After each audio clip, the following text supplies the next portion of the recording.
Hello everyone, this side Mohit machine here. बहुत बहुत स्वागत है आपका हमारे यूट्यूब चैनल के ऊपर।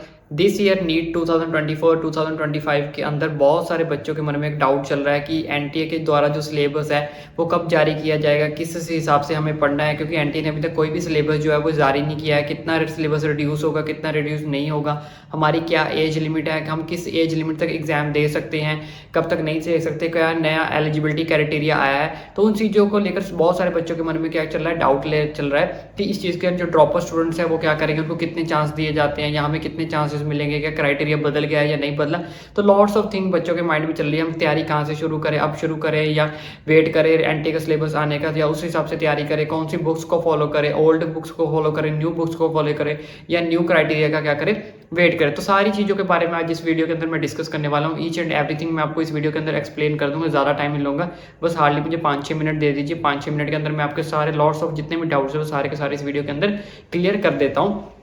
तो सबसे पहले वाला जो डाउट मेरे पास निकल कर आया था बच्चों द्वारा, तो नीट जो सबसे पहले क्वेश्चन आता है कि एज लिमिट की नीट के अंदर कोई एज लिमिट होती है या क्या नया क्राइटेरिया आया है एज लिमिट को लेकर 2024 और 2025 बैच के लिए। देखो बच्चों, एज लिमिट में क्या होता है, कोई भी एज लिमिट नहीं होती। आप चाहे 22 के हो, चाहे 23 के हो, 24 के हो, 18 के हो, 19 के हो, कोई भी एज के हो, आपको एग्जाम देने का एनटीए क्या करता है, एलिजिबल करता है कि आप किसी भी एज में जाके एनटीए का जो एग्जाम है यानी कि नीट का जो एग्जाम है वो दे सकते हो। जिसके लिए आपको यहाँ पे मैंने लिखा है हिसाब से नो अपर एज लिमिट, कोई भी अपर ले, जितनी मर्जी ऊपर आपकी एज लिमिट है, आप 24 के, 25 के, 28 के, 32 के, जितनी भी एज की लिमिट आपकी है वो सारी तरह नीट जो है वो एक्सेप्ट करता है, यानी कि एनटीए जो है वो एक्सेप्ट करता है। अब नेक्स्ट बात कर लेते हैं जो इसमें कंडीशन क्या है। हमारे पास कंडीशन क्या होती है, हमारे पास जो इस साल के जो बच्चे हैं उनको कुछ पता नहीं, शायद पता नहीं होगा, जो टॉपर स्टूडेंट तो ये पता होगा कि मिनिमम आपकी जो एज है वो 17 ईयर्स होनी चाहिए। 17 ईयर से अगर नीचे हो तो वो आप नीट का एग्जाम नहीं दे सकते।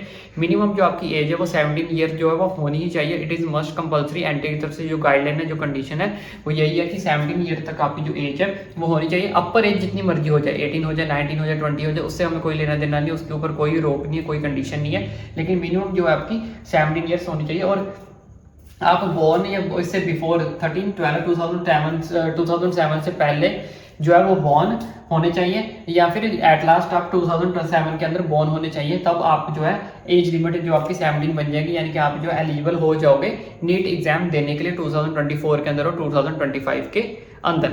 अब नेक्स्ट बात कर लेते हैं कि अटेम्प्ट लिमिट। क्या अटेम्प्ट की भी लिमिट होती है कि हमें 1 अटेम्प्ट चांस मिलता है, 2 अटेम्प्ट मिलता है या 3 अटेम्प्ट मिलता है। देखो बच्चों, अभी तक एनटीए की तरफ से कोई भी इस तरह की कोई गाइडलाइन नहीं आई है कि अटेम्प्ट जो है इतने चांसेस मिल रहे हैं या इतने मिल रहे हैं। आपको अनलिमिटेड चांसेस होते हैं, जैसे कि आपको लिखा है नो अटेम्प्ट लिमिट। कोई भी अटेम्प्ट की जो है वो लिमिट नहीं होती है, नो अटेम्प्ट लिमिट। आप 2 बार अटेम्प्ट दे सकते हो, 3 बार दे सकते हो, 5 बार दे सकते हो, 4 बार दे सकते हो, कोई भी जो लिमिट नहीं होती है।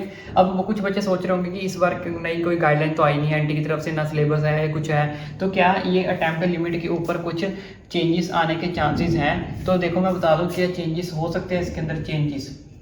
अभी इसके ऊपर क्या है, क्वेश्चन मार्क है। तो अभी मैं आपको साफ साफ बता देता हूँ कोई चेंजेस नहीं होने वाले, क्योंकि बच्चे कुछ सोच रहे हैं कि 2024-2025 के अंदर जो बैच शुरू हो रहा है उसमें जो है एनटीए गाइडलाइन लगा रहा है कि आपकी लिमिट एज है वो 2 बार अटेम्प्ट कर सकते हो, 3 बार अटेम्प्ट कर सकते हो। ऐसा बिल्कुल भी नहीं है, और ना ही इस तरफ से कोई गाइडलाइन आई है और ना ही आएगी, क्योंकि इसका मेन रीजन क्या है, ड्रॉपर स्टूडेंट। क्योंकि दिस ईयर नो चेंजेस, इस साल मैं आपको ऑलरेडी बता दूं कि कोई चेंज नहीं होने वाला। उसका मेन रीजन क्या है, सबसे पहला मेन रीजन है इसके अंदर ड्रॉपर्स स्टूडेंट के। और ड्रॉपर स्टूडेंट कुछ ऐसे हैं जो 4 बार अटेम्प्ट कर चुके हैं, 5 बार अटेम्प्ट कर चुके हैं, तो उनके ऊपर क्या लग जाएगा, क्वेश्चन मार्क लग जाएगा कि सडनली ऐसा कैसे हो गया कि हम तो अटेम्प्ट कर रहे थे, एनटी ने इसके बारे में पहले तो बताया नहीं। और दूसरा सबसे पहले क्या है, एडमिशन प्रोसेस।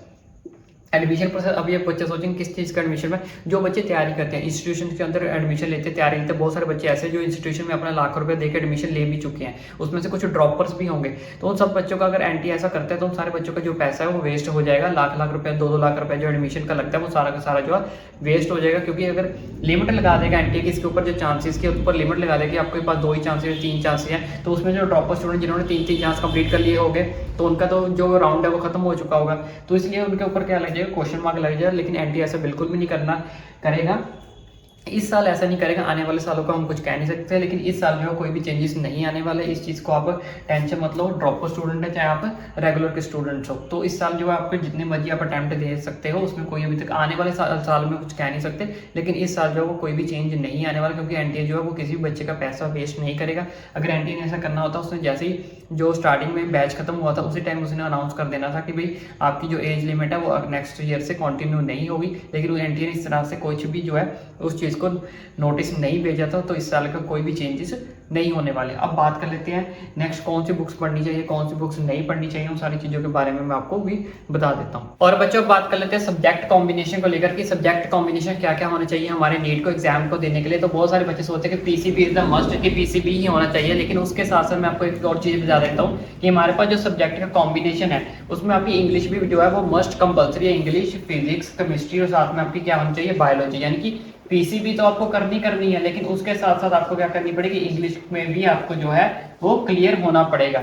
अब इसमें क्या है, एलिजिबिलिटी क्राइटेरिया पहले समझ लो, फिर मैं आपको बताता हूँ। तो क्या है, यानी कि आपके पास जो 4 सब्जेक्ट है वो मस्ट कंपल्सरी होने चाहिए। कौन कौन से, इंग्लिश, फिजिक्स, केमिस्ट्री और बायोलॉजी। यानी पीसीबी के साथ आपको जो इंग्लिश वो है साथ में क्लियर आउट करनी पड़ेगी अपनी 12th के अंदर। अब बात कर लेते हैं पीसीबी मिनिमम परसेंटेज हमारे पास कितनी होनी चाहिए, कि कितने मिनिमम परसेंटेज हमारे पास होंगे जो हम नीट के लिए एलिजिबल बन जाएंगे।